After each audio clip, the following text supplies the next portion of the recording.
What's up guys, this is Wednesdays. Welcome back to my channel where we talk about creating an epic life on your terms. And today we're talking about how to deal with negative people you cannot avoid.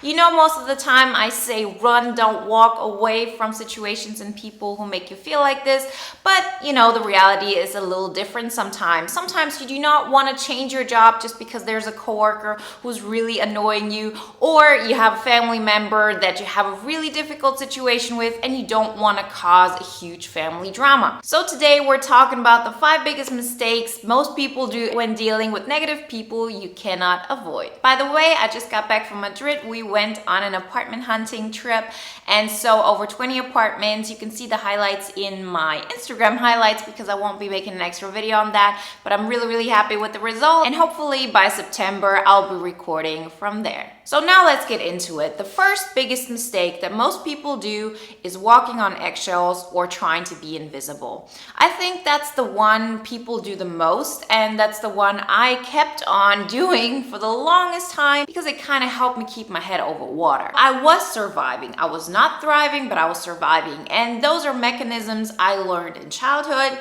I used them all through school, in college, while I was working, with family members, with friends, and it never got any better until I actually changed it. But this one is huge. It seems so obvious. People think, oh, okay, I'm gonna walk on eggshells, meaning I'm gonna tiptoe around the topic that makes the other person uncomfortable. I'm gonna try to be as much of the person they want me to be. I will keep quiet. I will not address something that bothers me, and therefore I will avoid a bigger backlash. Well, this is only true to a certain extent because people who do this will often push you until you have a reaction.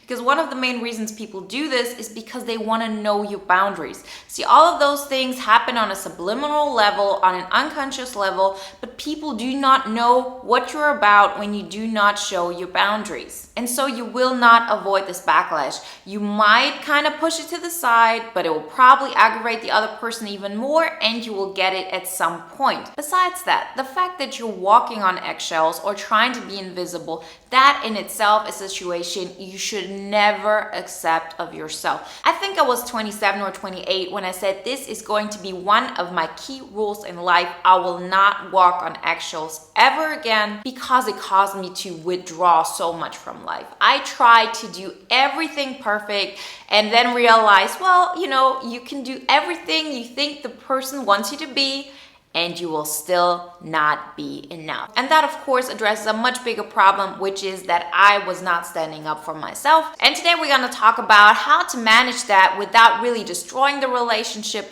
leaving your job, or doing anything that drastically. Now that we established the biggest mistake people make, we're gonna talk about something that's even scarier. So now that you think of, oh, okay, so I'm supposed to, wherever I go, even with people I already know, just stop walking on eggshells. I'm supposed to be myself. How scary is that? Yes, it's going to be scary. It's going to be scary until you make those moves, but you can make them step by step where you're putting yourself outside of your comfort zone, but you're not overwhelming yourself. Always remember this. We have to do things every day or every week, every month that will push us a little bit. So next time you say something that you know the other person is not gonna like, but represents what you're believing in, and you're doing it in a way where you feel like, oh, this really makes me uncomfortable. I know this is gonna cause disharmony, but it's not overwhelming to an extent where it really causes you huge anxiety. That being said, let's make it even scarier. We're talking about mistake number 2, which is asking for compassion and asking for understanding.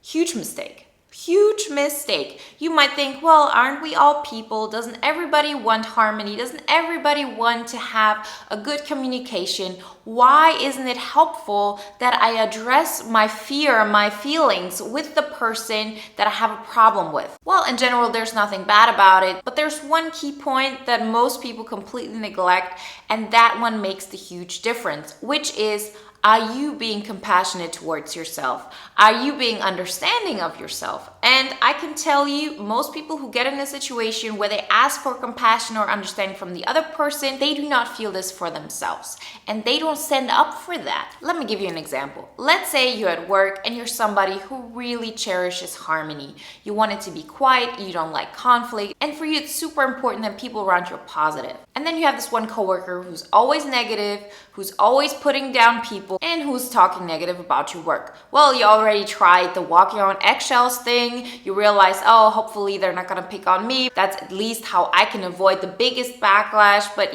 as we said, not a good move because you're still aware of it. That's not a positive feeling you wanna feel. So we're gonna neglect that. So let's say you get to point number 2 and you think, let's try with compassion, understanding. What's the big deal? So you go up to that person and you say, please, can you do me a favor and be a little bit more kind or be a little bit more positive? It has an effect on my mood and I cannot work this way. Well, what's gonna happen? The first reaction, in most cases, the person will get into confrontation mode. They will feel attacked, or they will just not care and put you down and say, don't be such a sissy. If you can't deal with that, you can't deal with anything. I will do my thing. Now we get to the key point. If you by this point haven't found understanding and compassion for yourself, you're gonna stay in the situation. You might say it again to the person in the same manner. You will care for the person to understand your viewpoint. You will want this person to understand where you're coming from.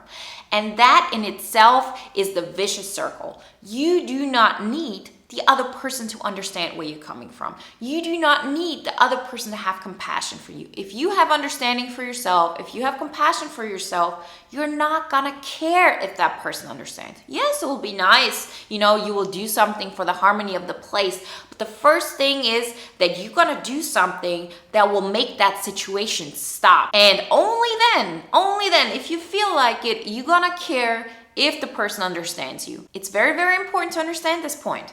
So if you had to choose between a situation where you go up to that person does not understand where you're coming from, and then you say, well, what can I do? The most important thing for me is for them to understand me, and you stay in the situation. You have that scenario, and you have the other scenario where you actually do something that changes the dynamic, and the other person thinks you're mean, you're an idiot, you're weak, whatever it is. Like, guess what? You choose the second one. Even if it feels uncomfortable again, it's not supposed to be overwhelming, but it's supposed to feel uncomfortable, because if it felt comfortable, you wouldn't be in this situation. We want to change your understanding of what is right and wrong, what feels good and what doesn't. Those are the things we want to change. We have to change. And when you're at a point where you're like, well, I'm not going to accept this, you're not going to make decisions on having a subconscious belief that it matters what the other person thinks of you, if they accept what you're thinking, or that they have compassion for you. Mistake number 3. Thinking hierarchy or social structure will work in your favor. Yes, it might, but it has such a little impact you wouldn't believe it. So what I'm talking about is, let's say you're at work and you feel like, well, next week or in 2 months, I'm gonna be up for a promotion, I'm gonna be the manager then, and then people have to work for me, and then they will respect me, then they will listen to me. Not the case. Not the case. They might do what is necessary in order to look like it, but are they really gonna respect you? People will never ever respect you if you do not respect yourself. That's just human behavior. Does not mean that you're giving up on humanity or giving up on the thought that people are good on the inside. Not at all. You just gotta understand, it's just a human trait that you're gonna be treated the way you treat yourself. And it can happen to every one of us. And I'm not even talking about us being on the receiving end. I actually mean, if you see somebody who does not respect themselves, yes, in certain situations, you will be aware of that and try to uplift them. But at some point, if you're not careful, you will treat them how they treat themselves. And if they don't respect themselves, you're not gonna respect them either. And that's not something you should feel bad about or feel like that's never gonna happen to me. It just happens subconsciously because we cannot be aware all the time of what we're doing, what we're thinking. And that's why it's so important to change those inner dynamics, to change the way we perceive and act towards others about ourselves so they can do the same thing. I always like to use the example with the hot stove. So if you say to somebody, well, I'm your boss, you should respect me, I'm asking for this, and the person doesn't do anything, well, what do? At some point, maybe you feel you have to go to a superior. I'm not saying that's a bad idea, but what we're trying to do is really change your mindset to a point where you can be the one who stands up to those people, and then you can really change the dynamic, not just in this one relationship, but with all relationships in your life. Because once you react in a way that does not make the other person feel good, they kind of feel like a child that you've been telling all the time, don't go to the hot stove, don't go to the hot stove, and they still do it. When do they stop doing it? The moment they touch it and they burn themselves. Coming from that example, I want to talk to you about the fourth biggest mistake, which is to wait until the last moment and then burst out.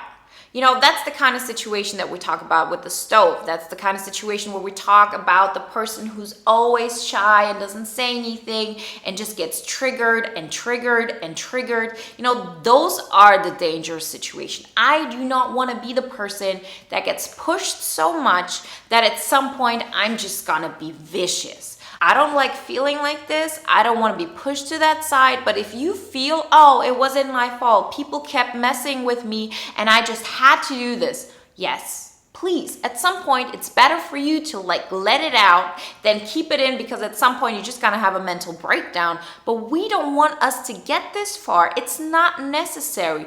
If you really make those little steps, those little boundary shifts right from the beginning, and it doesn't matter if you're just getting into a new situation or if you've been living or working with this person for 5 years, start it today. Start making boundaries today, because the sooner you get out of this mode, I always want harmony, guess what? You're creating the long-term harmony, because there is no chance for you to create harmony in a life where you do not have boundaries, because at some point you're gonna be crossed, at some point you're gonna reach your limit, and then nothing can be helped. So please do not wait until the last moment, until you can't take it anymore. The effects are gonna be much bigger than they have to be. And on top of that, you're gonna feel horrible that you had to really show that side of you. Mistake number 5 is actually for you to feel like if you remove all that drama from your life, you will have a boring life.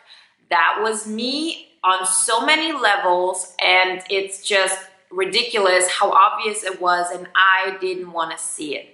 Every relationship I had, if it was with my best friend, if it was with my father, if it was with coworkers, whatever it is, I was addicted to drama.